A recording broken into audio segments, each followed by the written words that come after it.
Good evening and welcome back this evening. It's great to have you aboard.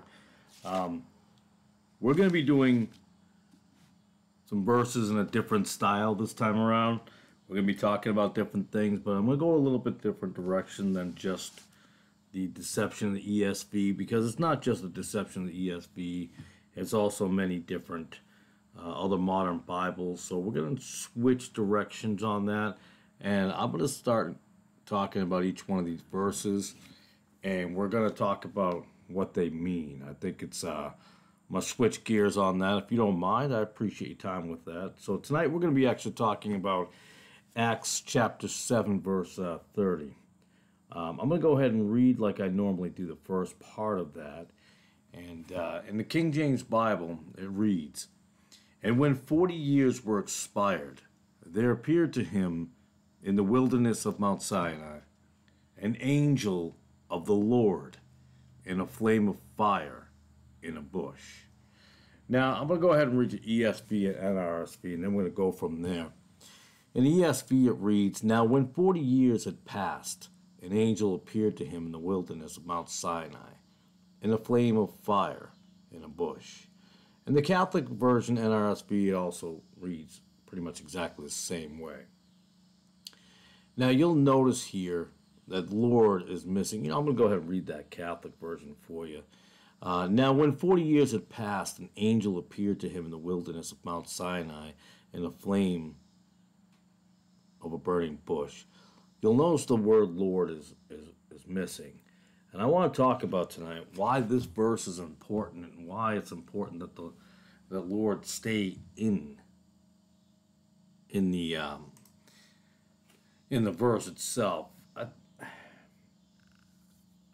going to go away from getting angry like I usually do about why it's important to leave some of these things in that have been taken out, because it's important to understand them in context and the verses they're in and why it's important.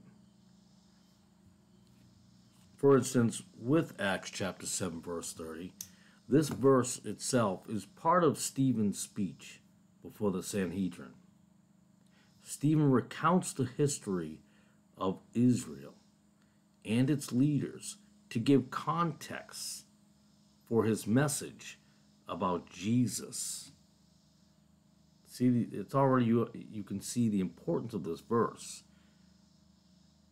Acts 7:30 references the moment when Moses encounters God in the form of a burning bush on Mount Sinai. This event is crucial for different reasons. The appearance of the angel in the burning bush starts the beginning of Moses' divine calling. It is here that God commissions Moses to lead the Israelites out of Egypt, a pivotal event in the history of Israel.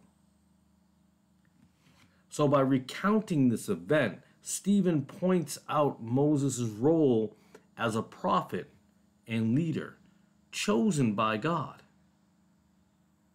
emphasizing Moses' significance in God's plan.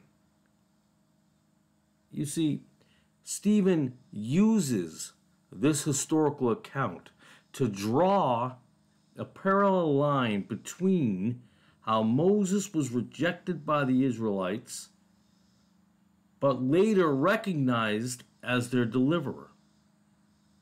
He uses this to point out how Jesus, like Moses, was rejected by his own people, despite being sent by God. In Exodus chapter 3, verses 2 and 4, Moses sees a bush that is on fire, but not consumed by the flames. As he approaches the bush to investigate, he hears God speaking to him from within the fire.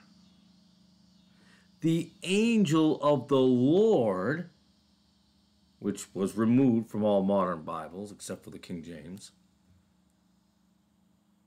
the angel of the Lord in this context is obviously a manifestation of God himself.